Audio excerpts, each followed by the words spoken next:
우리 다 함께 다니엘서 1장 8절에 있는 말씀을 한번 보겠습니다. 네, 다니엘서 1장 8절에 있는 말씀입니다.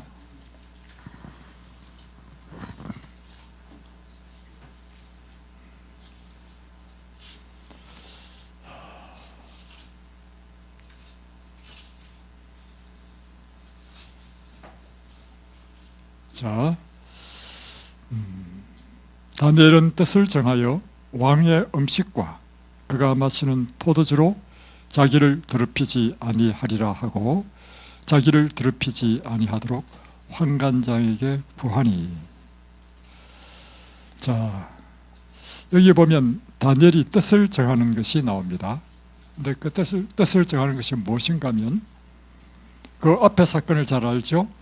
예루살렘이 멸망하고 이제 바벨론의 느부갓네살 왕은 이 포로들을 잡아왔는데 프로들 가운데 특별히 이제 자기의 신하로 사용할 수 있는 그런 총명한 청년들을 뽑아서 이제 3년 동안 교육시킬 때 다니엘과 그의 세 친구들이 뽑혔습니다. 그런데 이들에게는 특별한 특징이 있었는데 왕이 먹는 음식, 왕이 마시는 포도주를 먹는 이런 특권을 가졌습니다. 이럴 때 다니엘은 뜻을 정했다는 것입니다. 어떤 뜻을 정했느냐? 이 왕이 제공하는 이 음식과 포도주로 자기를 더럽히지 아니하기로 뜻을 정했다. 그럼 여기서 우리가 이런 의문이 들지 않습니까? 왕의 음식과 왕의 포도주가 사람을, 우리가 먹는 음식이 사람의 몸을 더럽힐 수 있느냐 하는 것이죠. 네. 왕이 제공한 음식이 어떤 음식이기 때문에 그 음식을 먹으면 우리 몸이 더러워지는가?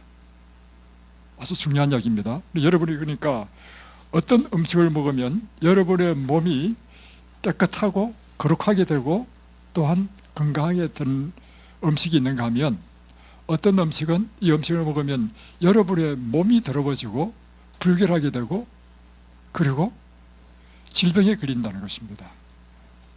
자, 여기서 우리가 성경을 이해하는 가장 좋은 방법은요, 성경이 성경을 해석하는 방법이 제일 좋습니다. 이것은 레위기 11장에 보면 이렇게 표현되어 있습니다. 레위기 11장 43절을 보겠습니다. 너희는 기름바 기어다니는 것. 이게 뭐냐면 11장은 하나님께서 이제 모세 율법에 보면 이런 음식은 정결하니 이런 음식은 먹고 이런 음식은 부정하니 이런 음식은 먹지 말라는 것이죠.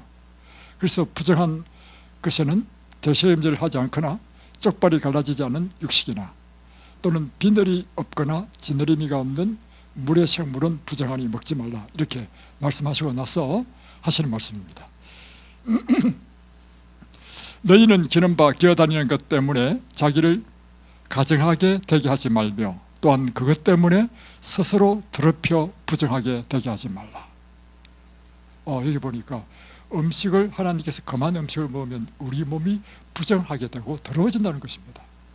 또 44절을 보면 나는 여호와 너희의 하나님이라 내가 거룩하니 너희도 몸을 구별하여 거룩하게 하고 땅에 기는 길 짐승으로 말미암아 스스로 더럽히지 말라. 그러니까 여러분 기억하십시오. 우리가 어떤 음식은 우리를 거룩하게 하는 것이지만 어떤 음식을 먹으면 우리 몸이 더러워진다는 것입니다. 그러면서 45절을 보면 왜 우리가 이 음식을 먹는 것에 있어서도 정한 것과 부정한 것을 구별해야 되느냐 하면 나는 너희의 하나님이 되려고 너희를 애굽 땅에서 인도해낸 여호와라. 이 출애굽한 이스라엘 백성에게 주신 율법이죠. 마찬가지로 오늘 우리에게 적용한다면 하나님께서는 우리를 이 죄악 세상에서 구별하셔서 선택하셔서 하나님의 백성이 되게 하셨죠. 그래서 하나님은 우리의 하나님이 되게 하시기 위하여 우리를 뽑아내시고 선택하셨다는 것입니다. 그런데 그 목적이 무엇인가? 내가 거룩하니 너희도 거룩할지어다. 우리에게 하나님께서 요구하시는 것은요, 거룩함입니다. 우리가 음식은 단순히 우리의 식욕대로 먹을 것이 아니라 하나님의 그 거룩하심으로 우리 자신을 거룩하게 하는 이를 위해서 음식을 구별해야 된다는 것입니다. 그래서 다시 레위기스로 돌아가게 되면 이렇게 되죠. 레위기 아니라 다니엘서 돌아가면, 그래서 뜻을 정해서 우리 12절에 보면 그를 감독하는 감독자에게 요청합니다. 차원이 당신의 종들을 열흘 동안 시험하여 채식을 주어 먹게 하고 물을 주어 마시게 한 후에 당신 앞에서 우리의 얼굴과 왕의 음식을 먹는 소년들의 얼굴을 비교하여 보아서 당신이 보는 대로 종들에게 행하소서. 이제 그래서 그들이 뜻을 정하고 왕의 진미와 포도주를 마시지 않고 이제 하나님께서 정하신 음식 가운데서 특별히 다니엘과 세 친구는 무엇을 택했냐면, 원래 하나님께서 우리에게 주신 가장 이상적인 음식은요, 정한 육식이라 할지라도 그것을 먹는 것이 아니라 하나님께서 우리에게 주신 원래 가장 이상적인 음식은 창세기 1장 29절에 이 세상을 창조하실 때에 주신 음식입니다. 그것이 뭐죠? 씨 맺는 모든 채소, 씨 가진 열매 맺는 모든 나무를 내게 주노라, 이렇게 말씀하셨고, 다음에 인간이 범죄했을 때 또 추가되는 음식이 있어요. 그것이 창세기 3장 18절에 보면 밭의 채소 너희의 식물이 될지다 했습니다. 그러니까 여러분, 하나님께서 주신 우리 이상적인 음식을 한번 보십시다.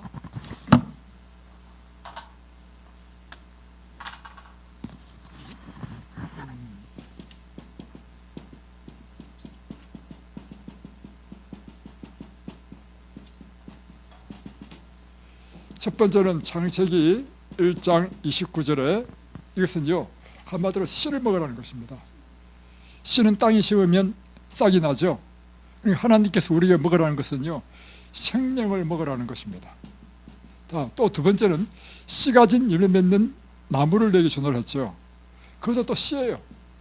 씨로 인한 열매, 과일 또는 경과 다 포함되죠. 다 생명과 관계되는 것입니다. 그러니까 우리가 범죄하기 전에 하나님께서 우리에게 영원한 생명을 주실 때 우리에게 먹도록 한 것은요, 생명을 먹으라는 것입니다. 그런데 인간이 이제 창세기 3장에 보면 범죄하죠. 범죄 이후에 주신 식물이 뭐냐면 창세기 3장 18절입니다. 밭의 채소라 했습니다. 그 앞에 이야기를 쭉 읽어보면요, 범죄하고 난 이후에 인간의 모든 생활이 바뀌었습니다. 이 땅은 가시덤불과 엉겅퀴를 내고 사람은 힘든 노동을 해야만이 살 수 있는 상황이 되었고, 기후가 바뀌고 질병이 이제 들어오게 됐다는 것입니다. 그래서 하나님께서 창세기 3장 18절 범죄 후에 주신 이 밭의 채소는요, 한마디로 치료제입니다. 이건 제가 해석하는 것입니다. 그래서 여러분, 제가 들어오기 전에는요, 사실 여러분, 채소가 맛있습니까? 씨와 이 과일과 이런 것이 더 맛있습니까? 고들빼기 사람들 좋아하죠. 근데 사실은 고들빼기가 맛있는 겁니까, 여러분? 왜 고들빼기를 먹어야 되느냐면 인간이 범죄했거든요. 그래서 이 채소는요, 모든 종류의 채소는 치료제입니다. 그래서 여러분이 특별히 제가 환자들한테 강조하는 것은 맛은 없지만 채소를 많이 드시라고 하고, 이 채소는요, 가능하면 생채소를 드시라는 것입니다. 하나님의 음식의 법을 제가 관찰해 본 결과 하나님은 생명을 먹으라는 것입니다. 그래서 이 채소도 대부분 이제 숙채, 익힌 채소는요, 이게 푹 하면서 부피가 줄어들죠. 익힌 채소를 사람들이 좋아하는 이유는 무엇이냐면 많이 먹을 수 있고 다음에 먹기가 쉽다는 것입니다. 근데 사실은 채소를 익히면 이렇게 푹 짜그라드는 이유는 뭐냐면, 세포를, 이 채소를 이루고 있는 것이 다 세포잖아요. 세포. 이 세포의 막이 무너져 버리기 때문에 그렇습니다. 그러니까 더 이상적인 것은 세포의 막이 무너지기 전 그 생거로 있는 야채를 먹는 것이 생명의 기운을 먹는다는 것입니다. 이런 원리를 여러분 잘 생각해 보십시오. 그래서 이렇게 이제 먹으라 한 것입니다. 그래서 지금 다니엘이 이제 자기 감독하는 자에게 요구하는 것은 무엇인가 하면 이렇게 요구했죠. 열흘 동안 시험에서 채식을 주어 먹게 하고, 이 채식에는 바로 씨, 과일, 견과, 야채 포함한 이 채소를 먹게 하고, 포도주 대신에 물을 주어 마시게 한 후에 열흘 동안 우리의 얼굴과 왕의 진미, 고기와 이런 육고기를 먹는 소년들의 얼굴을 비교해서 좋은 대로 처분하십시오.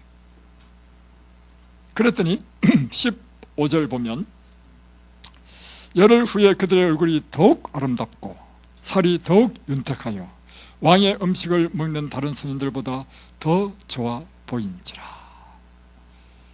이거요, 이든밸리에서 일어나는 일입니다.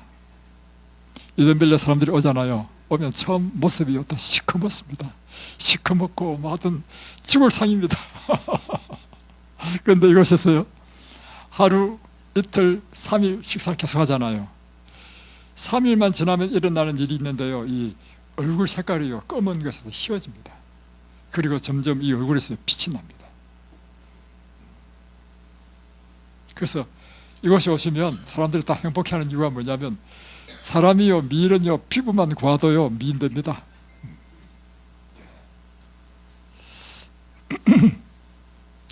여러분, 이 우리가 하나님의 이 정한 이 법칙에 따라 살게 되면요, 우리는 우리의 삶이 행복하고 건강하고 모든 것이 형통하도록 되어 있습니다. 왜 그런가 하면, 하나님께서는 이 온 우주 만물을 무엇으로 다스리시냐면 당신의 법을 통해서 당신이 세운 법칙대로 다스린다는 것입니다. 그래서 천재지변이라는 게 뭐냐? 하나님께서 정하신 그 계절이라든가 정하신 한계, 예를 들면 전도서 자문에 욥기에서 나오잖아요. 하나님께서 이 바다를 창조하신 다음에 하나님께서 하시기를 그 흉흉한 바다가 경계를 딱 그어주고는 이 경계를 넘지 말라고 명하셨고, 바다는 그 하나님의 명령에 따라서 경계를 넘어갈 수 없어. 천재지변이란 무엇이냐? 하나님이 딱 정하신 그 법을 넘어가지고 이 파도가 미쳐가지고 경계를 넘어보면 쓰나미가 되는 거라. 그죠? 그처럼 하나님께서 이 온 우주 만물을 통치하는 방법이 있는데 당신의 세우신 이 법칙에 따라 통치하신다는 것입니다. 마찬가지로 우리 몸도 마찬가지인 것입니다. 그래서 하나님께서 세우신 이 인체 법칙, 또 도덕적인 법칙, 우리의 삶의 생활의 양식의 법칙을 순종하게 되면 일어나는 일이요, 반드시 우리의 삶이 행복하도록 되어 있습니다. 그리고 질서정연한 삶이 되도록 되어 있고, 그리고 건강한 삶이 될 수 있고, 그리고 여러분의 삶의 모든 일에 형통한 일이 일어난다는 것입니다. 그래서 지금 이 다니엘의 경우를 보면 그가 이렇게 하나님의 이 음식에 대한 하나님의 법칙을 순종했잖아요. 그러니까 그 결과가 첫 번째 아름다워졌다, 두 번째 살이 윤택하여졌다, 그리고 17절에 보면 하나님이 이 소년에게 학문을 주시고 모든 서적을 깨닫게 하시고 지혜를 주셨다. 그래서 20절에 보면 왕이 이제 3년이 되어서 그들을 이제 테스트하는데, 다른 모든 동무들에 비해서 모든 일을 묻는 중에 그 지혜와 총명이 온 나라 박수와 술객보다 10배나 많다. 여러분, 저는 이걸 믿습니다. 여러분이 하나님의 말씀에 순종하면 일어나는 일인데요, 그건 뭐냐면 하나님의 축복을 받도록 되어 있습니다. 그리고 또 하나 더, 다니엘 2장이 딱 넘어오면 이렇게 순종한 그에게 하나님께서는 놀라운 축복을 주셨는데, 단 20세밖에 안 됐는데 이 대제국 바벨론의 총리가 되게 하셨어. 얼마나 놀라운 일입니까? 그래서 여러분, 이곳에 오면 반드시 외워야 할 성경 구절이 있습니다. 어떤 성경 구절을 해야 되죠? 출애굽기 15장 26절입니다. 뭐죠? 내 말을 청종하고 내 보기에 의를 행하며 내 말에 귀를 기울이며 내 모든 규례를 지키면 내가 애굽 사람에게 내린 어떤 질병도 너에게 내리지 않을 것이며 혹 너희가 질병에 걸렸다 할지라도 나는 너희를 치료하는 여호와이니라. 그 원리가 무엇인가 하면 하나님께서 말씀하신 것을 잘 들으라는 것입니다. 그리고 그 말씀대로 따르라는 것입니다. 그러면 여러분의 삶 가운데서 질병은 있지 않을 것이다. 혹 여러분이 잘못 살아서 질병에 걸렸다 할지라도 다시금 이 법칙에 돌아오면 여러분은 다시금 모든 것을 하나님께서 치료해 주실 것이다. 이번에도 또 우리 이영미 우리 집사님이 오셨는데요. 이영미 집사님이 오신 것은 작년이었죠. 작년 여름 휴가를 어딜 갈까 고민하다가 이곳에 오셨어. 원래는 이제 며칠 안 있으려고 하다가 와가지고는 나중에는 거의 한 달 있게 됐죠. 그죠?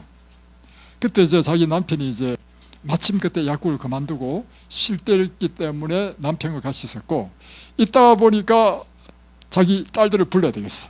그래서 딸들 다 불렀어. 딸들도 다 왔어. 그때 제가요, 집사님 제가 그 전에 잘 알기 때문에 딱 만나는 순간 제가 깜짝 놀랐습니다. 왜냐하면 옛날에 만날 때보다도 더 이렇게 비대해지셨고, 남편과 또 이야기해 보니까 남편이 막 약사인데도 불구하고 질병이 많아. 그래서 제가 집사님, 당신의 삶을 개혁해야 된다고, 식사도 바꾸고 특별히 발이 불편하시지만 운동을 반드시 하셔야 된다고. 그래가지고 제가 또 집사님도 마음에 감동을 많이 받고, 또 집사님의 장점이 뭐냐면요, 집사님은 이것이 옳다 하면 반드시 순종하는 타입이라, 이런 사람이 학습 효과가 높습니다. 여러분 모두가 다 학습 효과가 높은 사람이 되시길 바랍니다. 그래가지고 이제 그 다음에 또 이제 우리 이렇게 단기 프로그램 할 때마다 막 열심히 오셔. 요리도 배우고. 요번에 딱 오셨는데 딱 보니까 사람이 설림해진 거예요. 저는 첫눈에 딱 보면 알거든요. 바뀌었네. 남편은 안 봐서 모르겠습니다. 그러니까 여러분이 이 하나님의 말씀은요, 불변의 진리입니다. 하나님의 이 생명의 법칙, 건강의 법칙, 도덕적인 법칙, 우리의 삶의 모든 법칙들을 여러분이 정말로 순종하면 여러분의 삶은 반드시 이 다니엘처럼 축복을 받게 될 텐데, 사람이 아름다운 인생을 살게 됩니다. 여러분의 살은 점점 더 윤택하고 빛이 나게 될 것입니다. 모든 질병은 물러갈 것입니다. 여러분의 삶에 형통함이 있을 줄로 믿습니다. 그러면 우리가 이제 성경에 보면 아브라함도 육식하고 뭐 다 육식했잖아요, 그죠? 근데 하나님께서 이제 육식을 허락하는 것은 그러면 언제부터 육식을 허락했기 때문에 우리 믿음의 선조들이 육식을 하게 되었는가? 그리고 심지어 예수님조차도 물고기 드셨습니다. 예, 그래서 요번에 제가 오시는 분 상담을 다 했는데요, 신실한 장로님도요 생선을 드시더라고. 제가 물어보질 않았지만 속으로 이렇게 생각했습니다. 예수님의 모범을 따르시는구나. 자, 여러분, 시대마다 하나님께서 우리에게 요구하시는 건 다 다릅니다. 자, 물어보겠습니다. 하나님은 일부 다치제를 허락하십니까? 그런데 왜 야곱은 처가 4명이나 되고?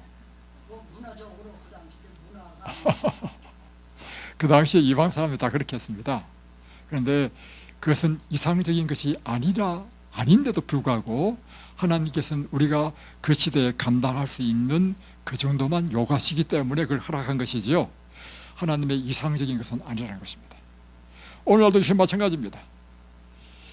하나님께서 이제 창세기 9장에 보면 노아 홍수 이후에 그때부터 이제 무릇 산동물로 너희 식물이 되리라 하잖아요. 그때 배경이 뭐냐면 노아 홍수로 모든 것이 다 멸절이야. 그러니까 방주에 있는 동물밖에 없어. 그래서 그때부터 육식을 허락했지만, 여러분, 이것이 우리에게 주신 최선의 음식입니까? 아니죠. 예. 그걸 여러분이 기억하셔야 됩니다. 그래서 육식을 허락하기는 했지만 육식 이후에 사람들은 어떻게 바뀌었는지 한번 보여드리겠습니다. 여러분이 이 책을 뭐 짧지만 잘 읽어보십시오. 이 책에 보면 이렇게 되어 있습니다. 페이지 9페이지에 보면 홍수전의 수명, 홍수 후에 수명이 다릅니다. 자, 성경 퀴즈 해보겠습니다. 아담은 몇 세까지 살았을까요? 예, 930세. 가장 오래 산 사람은 누굽니까? 몇 살까지 살았습니까? 자, 마지막 홍수전의 마지막 사람이 노아입니다. 노아는 몇 살까지 살았을까요? 맞습니다. 950세입니다. 자, 홍수 이후 이제 노아의 이제 아들부터 시작되는데요. 여기는 셈, 그의 아들 셈은 600세, 확 떨어졌죠. 다음에 그 아들 아르박삿 438세, 다음에 그 밑에 샬라 433, 쭉 내려와가지고 아브람 175세. 예. 다음에 야곱은요 147세, 요셉은요 110세. 그리고 모세 시대는요 아니에요. 10편 90편 보세요. 10편 90편 사람이 연수가 70이요 강건하면 80을 했습니다. 그러니까 이미 모세 시대 때 3500년 전에 인간의 수명은요 1000년에서 지금 80세로 떨어졌습니다. 무엇이 결과입니까? 육식입니다. 육식. 그래서 출애굽 때 하나님께서는요 출애굽을 통해서 어떤 목적을 갖고 계셨냐면 하나님의 참 백성, 하나님을 대표하는 한 나라를 세우기를 원하셨습니다. 그래서 이스라엘 백성, 출애굽한 이스라엘 백성들에게 가장 이상적인 것을 하나님께서 주시기를 원하셨습니다. 그래서 주신 것이 뭐냐면 만나를 내리셨습니다. 자, 만나 출애굽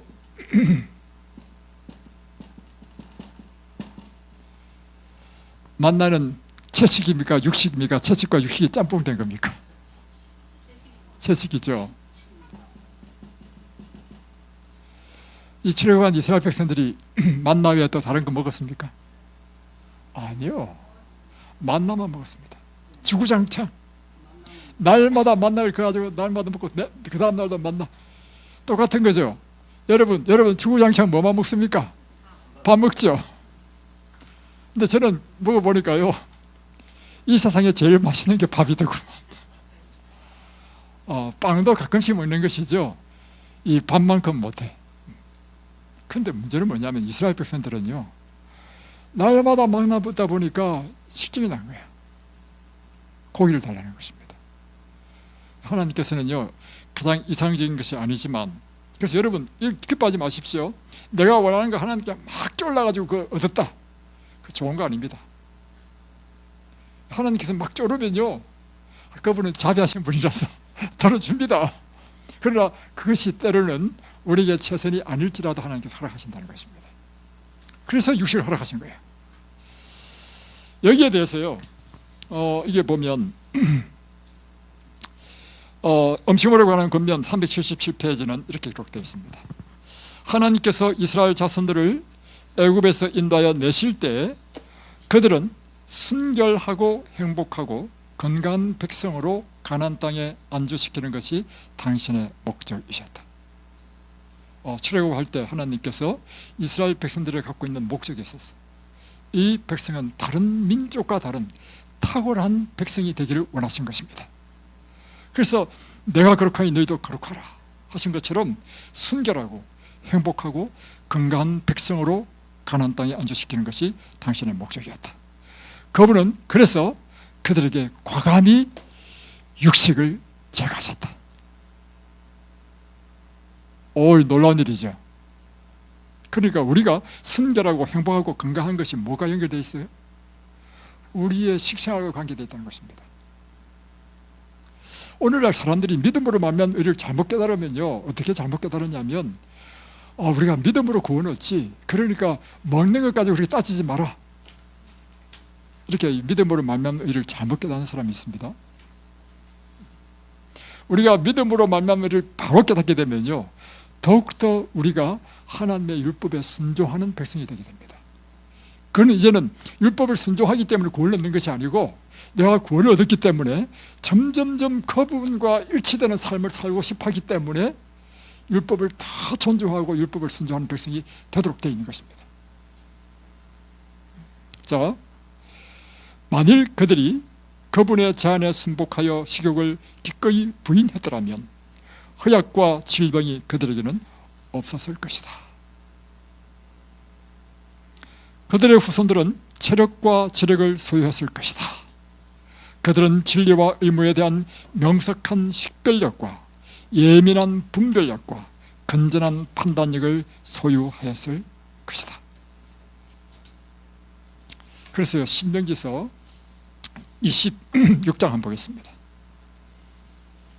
하나님께서 신명기가 이제 출애굽한 이스라엘 백성들에게 마지막으로 모세가 죽기 전에 마지막 당부하는 설교죠. 여기에 하나님의 뜻이 명확하게 나와 있습니다.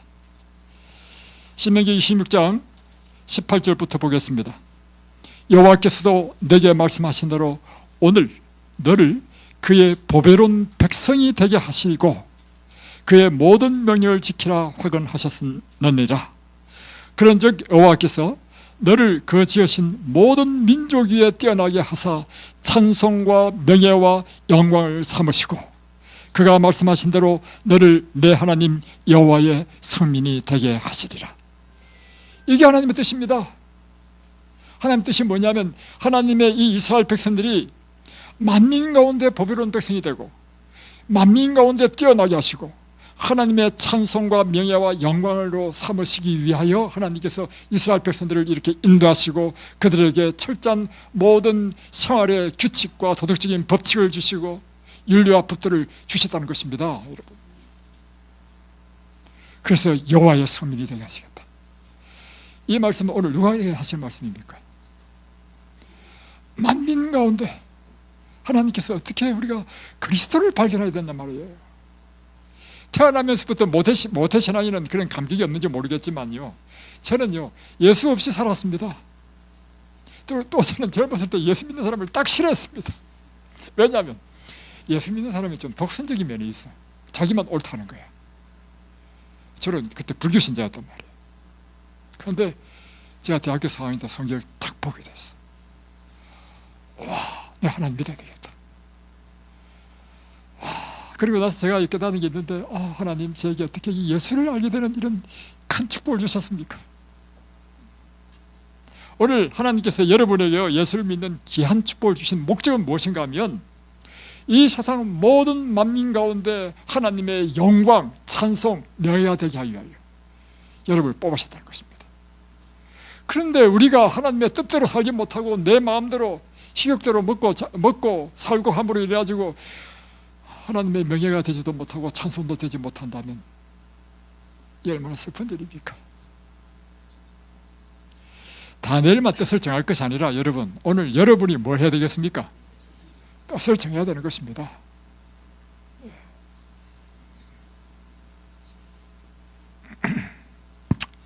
자, 이제 육식의 문제에 대해서 설명하겠습니다. 그래서 여러분이 먹어야 될 가장 이상적인 음식은 완전한 채식입니다. 그런데 또 하나는 여러분이 기억해야 될 것은요, 우리가 하나님께서 허락하신 것은요 완전한 채식이지,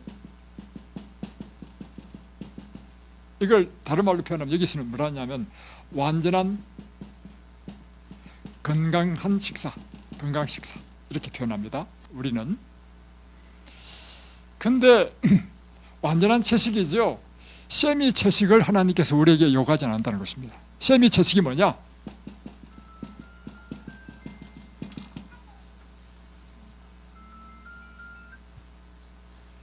세미 채식이 뭐냐? 이것은요 채식에다가 생선을 먹는 사람, 세미 채식 종류가 많아요. 채식에다가 유제품을 먹는, 우유와 포함해서 유제품을 먹는 사람, 채식. 또 채식에다가 뭐 생선 더하기 계란, 또는 유제품에다가 생선을 안 먹는데 유제품에다가 계란 먹는 사람, 다양한 세미 채식가들이 있습니다. 이거를 또 사람들은 이 세상에서는 채식가로 합니다. 엄격한 의미에서는요 채식이 아닙니다. 동물성에 해당되는 모든 것을 다 배제한 것이 성경에서 말하는 완전한 건강식이요 완전한 채식입니다. 그러니까 여러분이 추구해야 될 것은요 완전한 채식이지요 세미 채식이 아닙니다. 자, 자, 육식의 문제에 대해서 한번 보겠습니다. 그래서 이제 먼저 여러분이 먹어야 될 채식은요, 곡식류, 다음에 견과류, 과일류. 과일은 두 가지가 있죠. 나뭇과 과일이 있고 채석과 과일이 있습니다. 다음에 야채, 채소. 알고 보면 다 우리가 요구하는 것은요, 하나님께서 생명을 먹으라는 것입니다. 이게 핵심입니다. 자, 그런데도 불구하고 우리가 육식을 하게 되면 일어나는 일이 무엇인가? 육식을 하게 되면요, 첫 번째, 하나님의 정하신 법칙에 위배돼.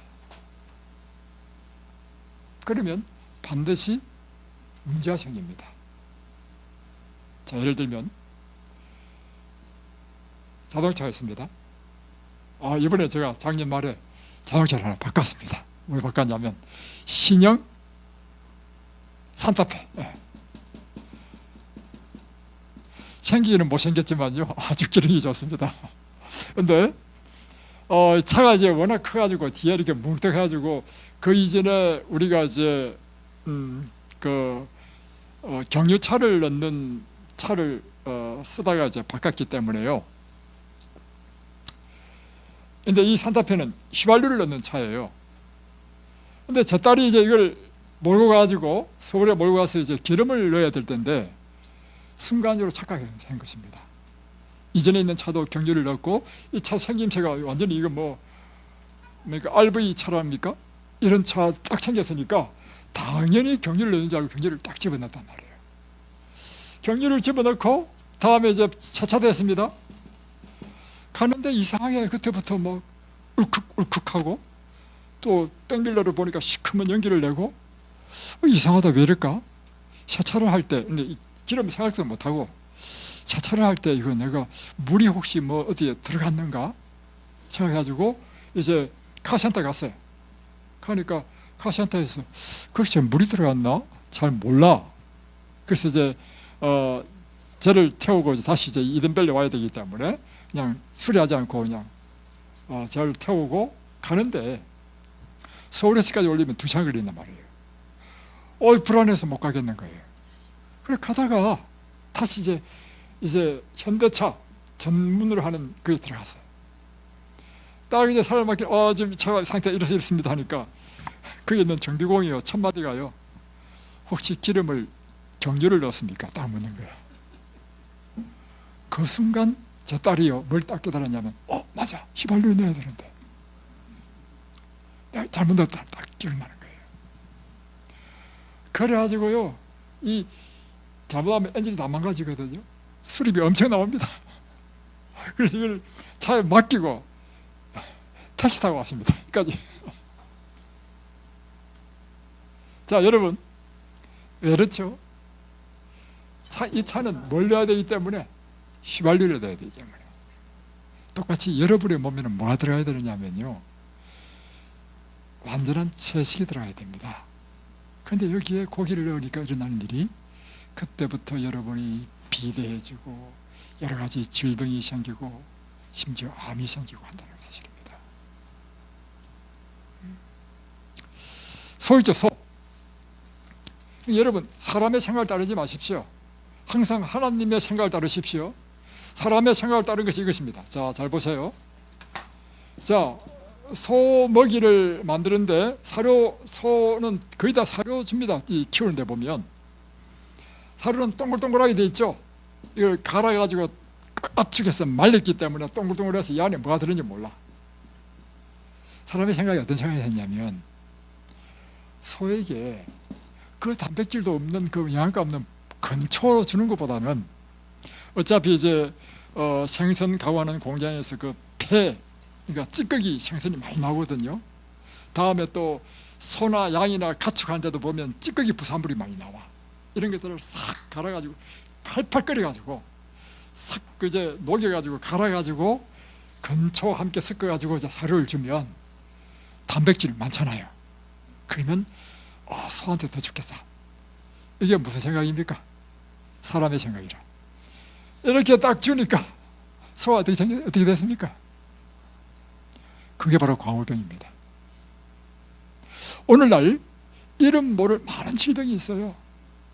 이름 모를 모든 질병은 그 원인이 육식이라고 해도 과언이 아닙니다. 그 원인이.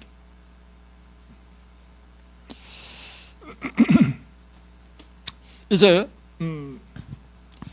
우리가 육식이 암을 일으킨다. 이것은요, 세 가지 관점으로 증명할 수 있습니다. 첫 번째는 통계적으로, 두 번째는 실험적으로, 세 번째는 의학적으로. 자, 이걸 제가 다 설명하면 시간이 많이 걸리기 때문에 첫 번째만 딱 설명해 보겠습니다. 통계적이라는 게 뭐냐? 한마디로 육식을 많이 하는 나라와 육식을 적게 하는 나라, 육식이 많은 하는 나라들에게 암 환자의 수와 육식을 적게 하는 나라의 암 환자 수 딱 비교해 보면요, 이 표가 여러분 구글이나 어디든 찾아보십시오. 딱 이런 패턴을 찾아옵니다. 상관관계가 있어. 그러니까 육식 양, 이 뭐 유방암이든 뭐 전리선암이든 각종 약경암이 다 해당됩니다. 대장암이든 해보면 육식을 제일 많이 하는 나라가 미국이야. 캐나다, 다음에 독일, 유럽도 많이 해요. 잘 사는 나라일수록 많이 해요. 그런데 잘 사는 나라일수록, 육식을 많이 하는 나라일수록 각종 암 환자가 많다는 것입니다. 그리고 예를 들면 옛날에 태국이라든가 이런, 일본도 옛날에는 육식 많이 안 했습니다. 다음에 중국, 요즘은 또 달라요. 옛날 자료에 보면요, 다 낮고 암 환자도 거의 없었습니다. 그러니까 실험적, 의학적 이런 걸 하지 않는다 할지라도 통계적으로 딱 증명이 되는 것입니다. 그런데 호주에서 연구했는데요, 하버드 대학에서 연구한 것은 뭐냐면 이 육류에는 생선과 닭고기도 차이가 없다. 많은 사람들이 생각하기를 생선은 안전하다고 생각한단 말이에요. 그래서 붉은 육고기는 나쁘기 때문에 안 먹지만 생선은 먹는 사람이 많아요. 우리 교인 중에서도. 그런데 이 하버드대 연구에 의하면 닭고기나 육고기나 차이가 없다. 다음에 유제품도 암의 위험을 증가시킨다. 다음에 호주에서 연구한 것인데요, 여기에 아주 재미있는 연구가 있습니다. 왜냐하면 여성을 대상으로 여러 가지 동물성 식품과 대장암의 관계를 연구했는데, 동물성 식품에는 예를 들면 육고기, 또 생선, 유제품, 계란, 대표적으로 4가지거든요. 놀라운 보고가 나왔는데 그 가운데요, 계란이 다른 것에 비해서 6배나 더 암에 걸릴 위험을 높인다는 것입니다. 계란을 많이 먹으면. 예, 연애신에도 나옵니다. 연애신에도 보면 계란에 치료제가 있어가지고 포도즙에다가, 허약한 사람은 포도즙에다가 생계란을 타가지고 먹으라는 말이 있거든요. 그거는 치료할 때 한 번씩 먹는 것이고요, 치료할 때 한 번씩 먹는 것이고요. 이 사람은 뭐냐면 날마다 계란을 먹는 사람, 일주일에 4번 5번 먹는 사람, 어떤 사람 여기 왔는데요, 하루에 2개씩 먹는 사람도 있어. 그것도 날마다. 아주 위험한 것입니다. 예. 충격이었습니까? 충격이었습니까? 우리 교인들이 육식은 안 해도 결함들은 많이들. 예, 맞습니다. 예. 예. 어떤 분은 저한테 이렇게 질문했습니다. 계란도 종류가 많은데요, 그 자연 방사한 계란, 제일 좋은 계란이 있죠. 그리고 계란도 등급이 있잖아요. 숫자가 있잖아요. 숫자. 연구에 의하면요, 그거 소용이 없다는 것입니다. 소용없습니다.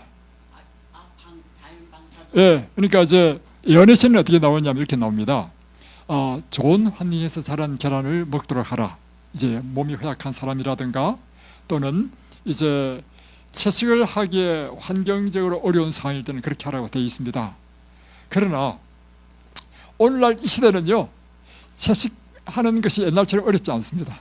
그리고 질병이 관영한 이 시대는요, 특별히 채식을 해야 되는 이유는 뭐냐면, 엘렌 G 화이트의 계시를 보면 이렇게 되어 있습니다. 하나님이 나에게 주신 계시는 신의 저주가 땅과 바다와 소와 동물들에게 있다는 것이다. 오늘날의 육식은 이중으로 못마땅하다. 왜냐하면 동물의 질병이 너무나 급속히 증가하고 있기 때문이다. 암균, 기력균, 기생충 등 기력과 암, 그 밖에 치명적인 질병들이 이 동물의 질병으로부터 인간에게 전염된다. 그래서 대표적인 것이 코로나19 아닙니까? 예, 사스, 광우병. 예. 그래서 오늘 여러분이 오늘날은요, 여러분 완전한 채식을 해야 됩니다. 그런데 문제는 이것입니다. 자, 이게 참 안타까운 현실인데요.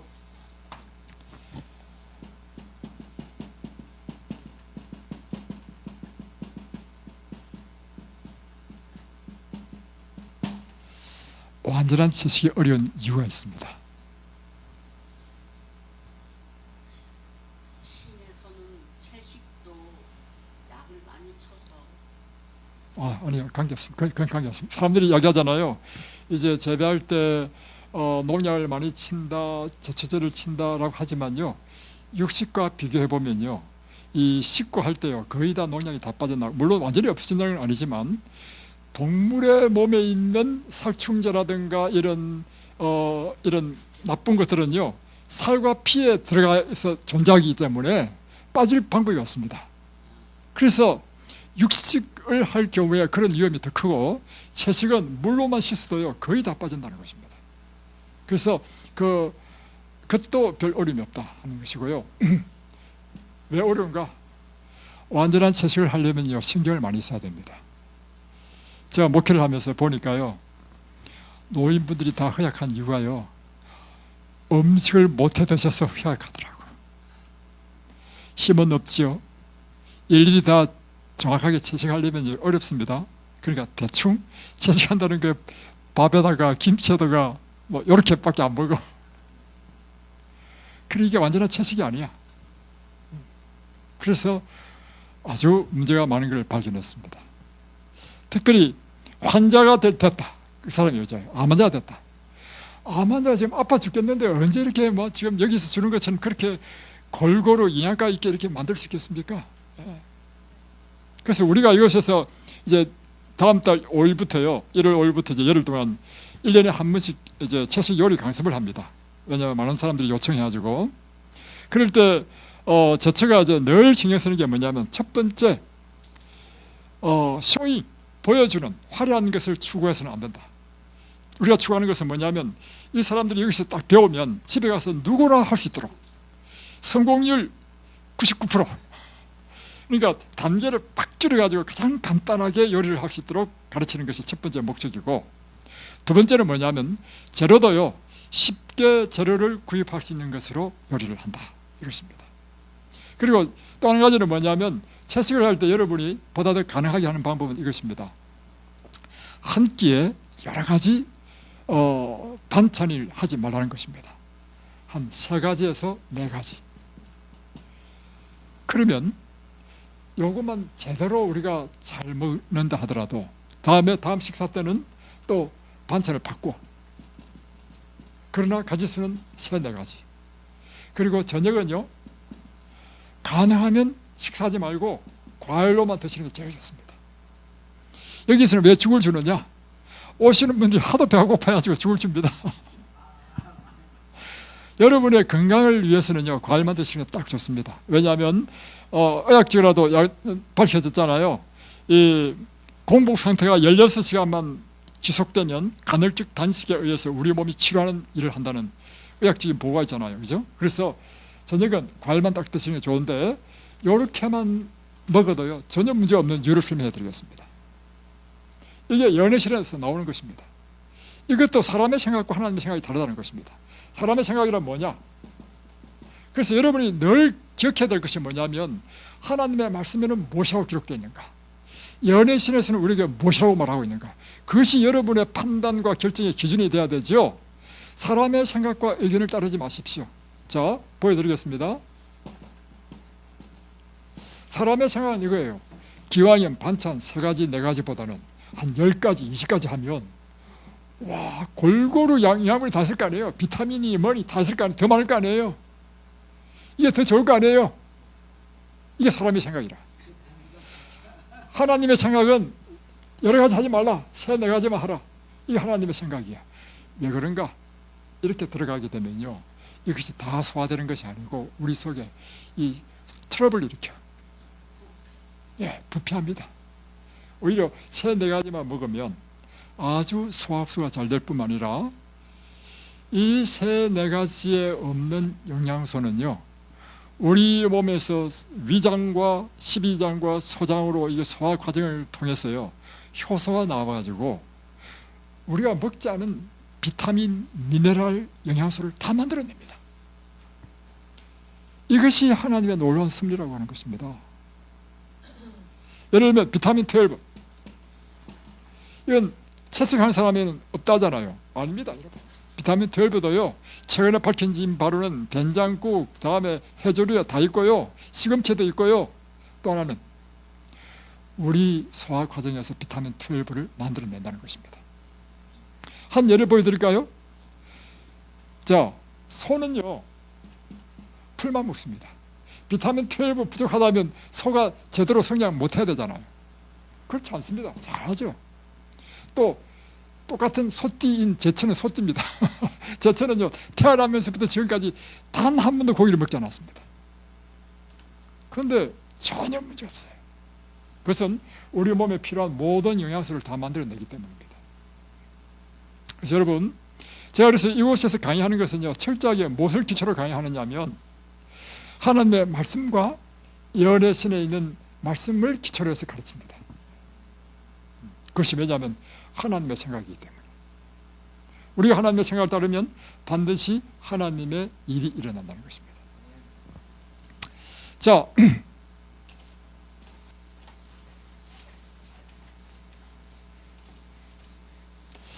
여러분, 시골에서 옛날에 닭을 키웠잖아요.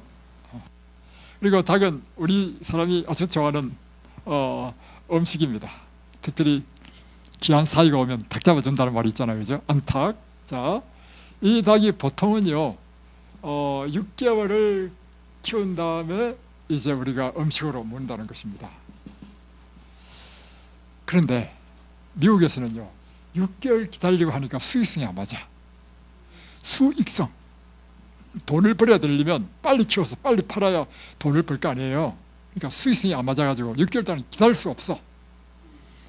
그래서 3개월 키워가지고요, 바로 내보냅니다. 반으로 줄였죠. 그런데 한국에서는요, 얼마 키워보는지 아십니까? 40일. 그래야 돈을 번다는 거예요. 자, 그러면 6개월 키워야 될 거를 3개월로, 3개월까지도 안 되는 40일을 하려면 저한테 뭘 줘야 되겠습니까? 성장 호르몬. 그러니까 또 병이 많이 나잖아요. 그러니까 각종 항생제, 다음에 방부제. 그뿐만 아니라 알을 낳는 닭 같은 경우에는요, 알도 이게 노란 알을 다 좋아하잖아요. 착색제가 준다. 착색제. 이와 같은 것이 다 닭이 어디에 들어가요? 살과 피에 다 들어가는 것입니다. 그래서 물어봤어. 이 양계장 하는 사람한테 참 재밌는 이야기 들었어. 이제 어떤 분이 저한테 이제 그 이야기를 나한테 전해준 겁니다. 아니, 왜 당신 미국에 그래도 최소한 3개월을 키우는데 40일 만에 그렇게 보내냐고 하니까 40일이 넘으면 닭이 병이 생긴대. 병이 생기기 전에 빨리 팔아야 된대. 여러분, 40일 넘으면 병이 생겨서 40일 만에 판다면 그게 좋은 닭입니까? 나쁜 닭입니까? 네. 또 한 가지는 소, 돼지도 다 마찬가지로 항생제 다 쓰죠. 특별히 젖소의 경우, 젖을 짜잖아요. 예, 젖속에 엄청나게 주는 게 있습니다. 항생제. 그런데 미국의 통계인데요. 미국 젖소 70%가요. 젖소가요. 백혈병, 바이러스에 다 걸렸다는 것입니다. 그래서요, 우유를 먹으면 소아백혈병의 원인이 된다는 거예요. 원인. 또 한 가지 더, 당뇨병도 1형이 있고 2형이 있죠. 2형은 뭐냐면 성인이 돼서 생기는 당뇨병인데 그건 우리가 치료 가능합니다. 그런데 1형 당뇨병은요, 소아당뇨병을 가지고 이는 원천적으로 췌장의 베타세포가 망가져가지고 인슐린을 생산 못하는 당뇨병이야. 이거는 고치지도, 이건 뉴스타트해도 안 됩니다, 여러분. 소아 당뇨병의 원인이 우유라는 것입니다. 그래서 이제 미국의 소아 전문 의사협회의 총 대장, 협회장이라 할 수 있죠. 협회장이 뭐라 했냐면 이렇게 하겠습니다. 우유를 마시지 마라. 우유와 함께 관계되는 것이 우유 유제품 다 포함입니다. 다음에 또 생선을 한번 보겠습니다.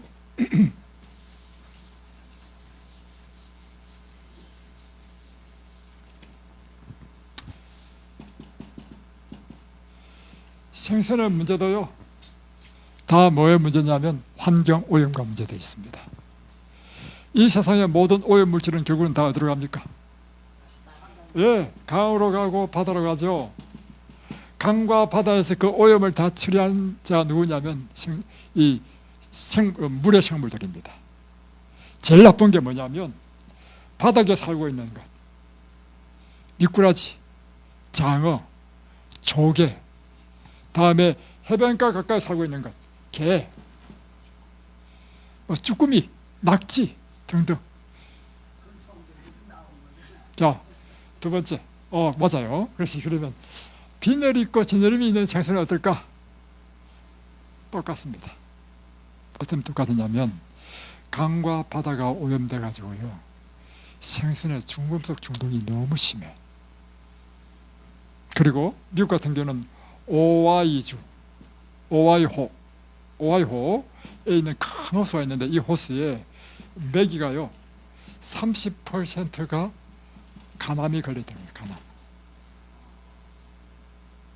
물고기도 간암이 걸려요. 그뿐만 아니라 미국의 또 통계를 보니까 호수 주변에 있는 요 동네 사람들이요 암 환자가 많아. 이유를 보니까 이 호수에 있는 물고기들이 질병이 많아. 여러분, 그래서요 모든 폐수, 예를 들면 제초제 친 것 전부 다 빗물에 다 씻겨서 어디로 가냐면 강과 바다로 갑니다. 다 거기다 어디에 축적되냐면 이 생선의 살과 고기에 축적됩니다. 그래서 축적의 농도는요 물고기가 크면 클수록 더 많아집니다. 왜냐하면 큰 생선이 작은 생선을 잡아먹거든. 그러니까 큰 생선은 작은 생선의 이 모든 축적된 것을 다 자기 몸을 다 받아들여. 그래서 여러분이 제일 안 좋은 게 뭐냐면 참치, 다랭어 이런 거, 큰 것. 수원 중독 굉장히 심합니다. 그래서 드시지 마시고 생선을 드신다고 한다면 아주 작은 것. 왜냐하면 작을수록 이 중금속 농축의 양이 적어요. 그러나 더 이상적인 것은 생선도 드시지 않는 것이 좋습니다. 자, 오늘은 다니엘이 이와 같이 뜻을 정한 것, 그리고 다니엘은 그 뜻을 정함으로 하나님께서 정하신 이 법칙에 순종하는 그 놀라운 축복을 받게 되었습니다. 특별히 보세요. 패턴이 이렇습니다. 이 패턴을 잘 보십시오. 이 패턴을 보시면 여러분이 지금 이 시대에 우리가 뭘 해야 될지 알 수 있습니다. 처음 창조 때 주신 것은 창세기 1장 29절 완전한 채식이었죠. 다음에 출애굽할 때 출애굽한 이 이스라엘 백성들에게 새롭게 하나님의 성민을 만들기 위하여 하나님께서 계획하신 것은 완전한 채식이었습니다. 그런데 백성들이 싫어가지고 실패했잖아요, 그죠? 마지막 때 하늘 가나안에 들어갈 하나님의 백성을 위해서 하나님께서 주신 기별이 있는데 그것이 바로 엘렌지 화이트를 통해서 주신 건강 기별이에요. 이것과 이것은 공통점이 있습니다. 그것은 다시금 창세기 1장 29절에 완전한 하나님의 이상적인 음식으로 돌아가라고 하는 것입니다. 여러분도 이제 뜻을 정하시겠습니까? 네. 여러분이 뜻을 정하시고 하나님의 큰 축복을 받게 되시길 바랍니다. 기도하겠습니다.